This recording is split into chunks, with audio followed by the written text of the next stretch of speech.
নমস্কার বন্ধুরা, এক্সপ্লোরার সৈকত অফিসিয়াল চ্যানেলে সকলকে স্বাগতম। শ্রীকৃষ্ণ বলেছেন, আমাদের জীবনে যখন কোনো সমস্যা আসে তখন আমরা ভেঙে পড়ি। তখন আমাদের মনে হয় আমাদের আর কিছুর করার নেই, আমরা হতাশার মধ্যে ডুবে যাই। তখন শ্রীকৃষ্ণ একটি উদাহরণ দিয়ে আমাদের বলেছেন, একজন ব্যক্তি ছিল, তার নদীর ধারে একটি চাষের জমি ছিল। সে পরিশ্রম করে ফসল উৎপাদন করলো। একদিন বন্যা আসলো এবং তার সমস্ত ফসল নষ্ট করে দিয়ে চলে গেল। এবং এরকম প্রতি বছর সে চাষ করত এবং প্রতি বছর তার ফসল নষ্ট করে দিয়ে চলে যেত। তখন সেই ব্যক্তি খুব দুঃখ পেল। সে খুব কাঁদতে লাগলো এবং বলতে লাগলো, আমার সাথে এমন কেন বারবার হয়? আমি কারো কোনো ক্ষতি করিনি, তাও আমার সাথে এমন হচ্ছে। এমন সময় তার কাছে একজন ব্যক্তি আসলো এবং সে বলল, তুমি কেন চিন্তা করছো? এবং তাকে বলল, প্রতি বছর যখন বন্যা আসে তখন তোমার ক্ষেত উর্বর মাটি দ্বারা পূর্ণ করে। তুমি কি দেখেছো? তাতে তুমি যদি ফসল চাষ করো তাতে অনেক ফসল হবে। তখন সেই ব্যক্তি তার ভুল বুঝতে পারল। প্রকৃতি তাকে কত বড় উপহার দিয়েছে এবং সে বন্যার সময় আর ফসল চাষ করে না। সে প্রতি বছর বন্যার পরে চাষ করত এবং সে দেখল আগের থেকে 10 গুণ বেশি ফসল হচ্ছে। তাই শ্রীকৃষ্ণ বলেছেন, এই সংসারে যতক্ষণ না বৃষ্টির ফোঁটা মাটিতে পড়ছে ফসল কিভাবে উৎপন্ন হবে? যতক্ষণ না আগুনে সোনা পোড়ানো হবে ততক্ষণ কিভাবে গয়না তৈরি হবে?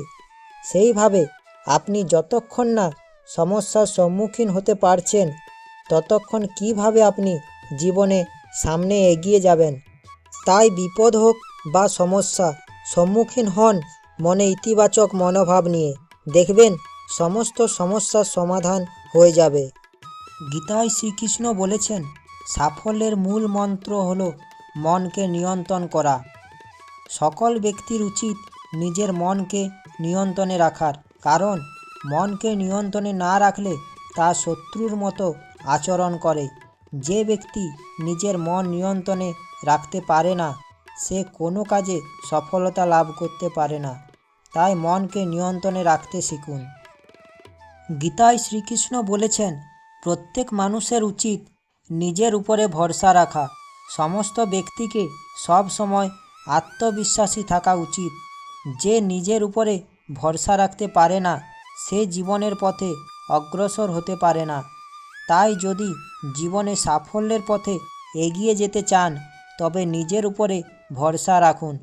আপনি যদি মনে করেন আপনি পারবেন তবে আপনি নিশ্চয়ই পারবেন। শ্রীকৃষ্ণ বলেছেন, জীবনে কখনো ভেঙে পড়বেন না। আপনি যদি জীবনে কিছু না পেয়ে মন খারাপ করে বসে থাকেন তবে আপনি কখনো কিছু পাবেন না। আপনি যদি কোনো জিনিস না পান তবে আবার চেষ্টা করুন, এবং আপনি যদি চেষ্টা করার পরেও কিছু না পান তবে বুঝবেন সেই জিনিসটা আপনার জন্য নয়। আপনার জন্য আরও ভালো কিছু অপেক্ষা করে আছে। তাই নিজের উপরে ভরসা রেখে চেষ্টা করুন।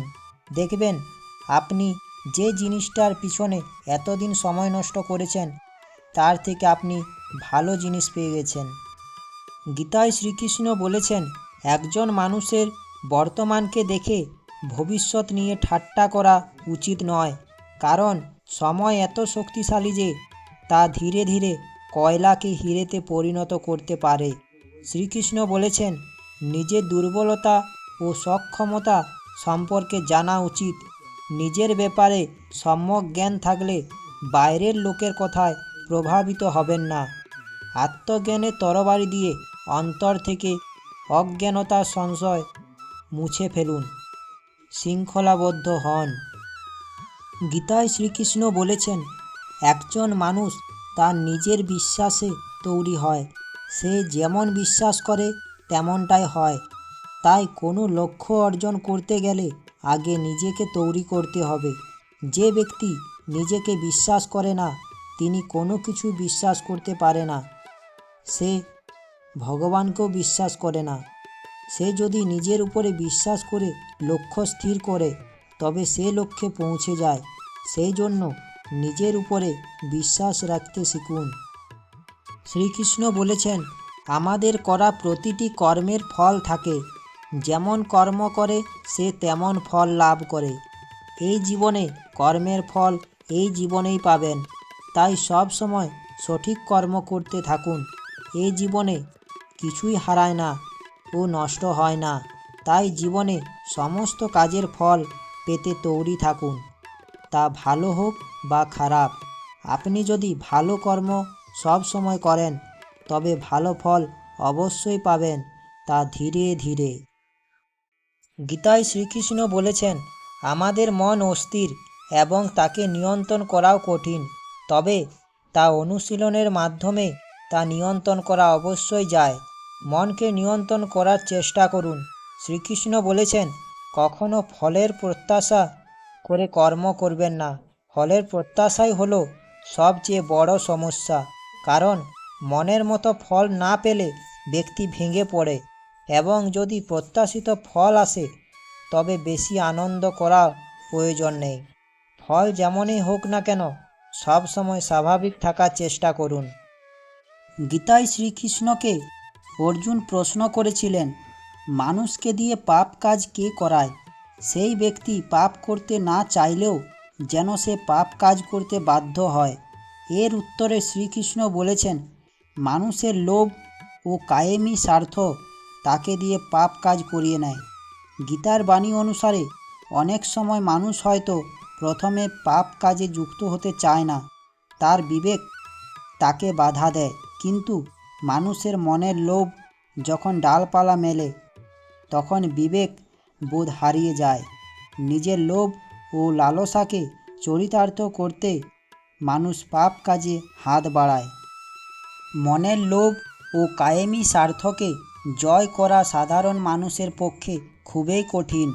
লোভ ও লালসাকে নিয়ন্ত্রণ করতে না পারার কারণে মানুষ পাপ কাজ করতে বাধ্য হয়।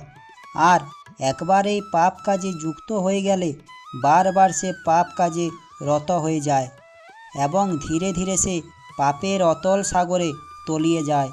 শ্রীকৃষ্ণ বলেছেন, লোভ থেকে আমাদের মনে রাগ জন্ম নেয় ও রাগ থেকে মনে সংশয় জন্ম নেয়।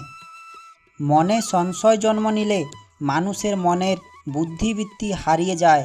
বুদ্ধি হারিয়ে গেলে মানুষ ধ্বংসের পথে যায়। শ্রীকৃষ্ণ বলেছেন, বিরোধিতা শক্তির প্রমাণ হয় না। শক্তিমান সেই যে সহনশীল, সহ্য করতে পারে। যখন হৃদয় থেকে ক্রোধ আর বিরোধিতা দূর হয়ে যায় তখন সহন শক্তি ধর্মের শক্তিতে পরিণত হয়।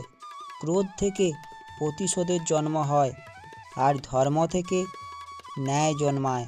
তোমার জীবনেও যদি এমন সময় আসে যখন তোমার উপর কোনো অন্যায় হয়, তবে ন্যায় করার আগে নিজের ক্রোধের উপর নিয়ন্ত্রণ অবশ্যই রেখো। শ্রীকৃষ্ণ বলেছেন, প্রেম উন্নতি দেয়, উচিত অনুচিতের জ্ঞান দেয়। প্রেম আর মোহর মাঝে পার্থক্য থাকে। বাস্তবে যা প্রেম তা কোনো মোহ নয়। প্রেমের জন্ম করুণা থেকে হয় আর মোহের জন্ম অহংকার থেকে। প্রেম মুক্তি দেয়, মোহ আবদ্ধ করে। প্রেম ধর্ম আর মোহ অধর্ম। শ্রীকৃষ্ণ বলেছেন, নির্ণয় নেওয়ার মুহূর্তে আমরা সর্বদা কোনো অন্য ব্যক্তির উপদেশ, সূচনা বা পরামর্শকে জীবনের আধার করে থাকি, আর আমাদের ভবিষ্যতের আধার হয়ে থাকে আমাদের আজকের নেওয়া সিদ্ধান্ত। তাহলে কি আমাদের ভবিষ্যৎ অন্য ব্যক্তির পরামর্শ, কোনো অন্য ব্যক্তির দেওয়া উপদেশের ফল? তবে কি আমাদের সম্পূর্ণ জীবন কোনো অন্য ব্যক্তির বুদ্ধির পরিণাম? আমরা কি কখনো বিচার করে দেখেছি? সবাই জানে যে ভিন্ন ভিন্ন মানুষ একই পরিস্থিতিতে ভিন্ন ভিন্ন পরামর্শ দিয়ে থাকে।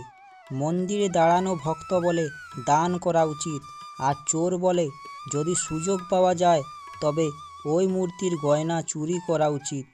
ধার্মিক হৃদয় ধার্মিক উপদেশ দিয়ে থাকে, আর অধার্মিক হৃদয় অধার্মিক উপদেশ দিয়ে থাকে। এই ধর্মময় উপদেশ পরামর্শ স্বীকার করলে মানুষ সুখের দিকে এগিয়ে যায়, কিন্তু এই রকম পরামর্শ স্বীকার করার আগে স্বয়ং নিজের হৃদয়ে ধর্মকে স্থাপন করা কি অনেক বেশি জরুরি নয়? স্বয়ং বিচার করে দেখুন। আশা করি শ্রীকৃষ্ণের বাণীটি শুনে আপনাদের ভালো লাগবে। শ্রীকৃষ্ণের বাণীটি দেখে ও শুনে ভালো লাগলে আমার চ্যানেলটা সাবস্ক্রাইব ও লাইক করার অনুরোধ রইল। শ্রীকৃষ্ণের বাণীটি সকলের কাছে পৌঁছেও দেওয়ার অনুরোধ রইল। ধন্যবাদ। সকলে ভালো থাকবেন, সুস্থ থাকবেন।